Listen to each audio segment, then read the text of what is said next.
নমস্কার বন্ধুরা, ভ্রমণের চ্যানেলে আপনাদের সবাইকে স্বাগত জানাই। আজ আমি বানাবো সফট রুটি। চলুন বন্ধুরা তাড়াতাড়ি দেখে নিই। 500 মতো ময়দা নিয়ে স্বাদ মতো নুন, দই দিয়ে অল্প একটু মাখিয়ে নিয়ে দুধ দিয়েও অল্প একটু মাখিয়ে নেব। এরপর গরম জল দিয়ে আরেকবার মেখে নেব।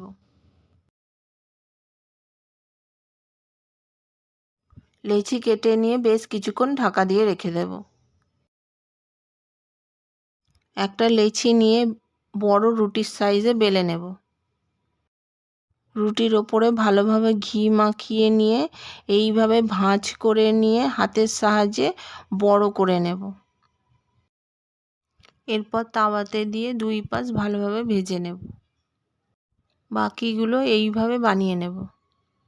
দেখুন বন্ধুরা কত নরম হয়েছে। আমি যেইভাবে বানিয়েছি ওইভাবে বানান। লাইক, শেয়ার, সাবস্ক্রাইব করতে ভুলবেন না।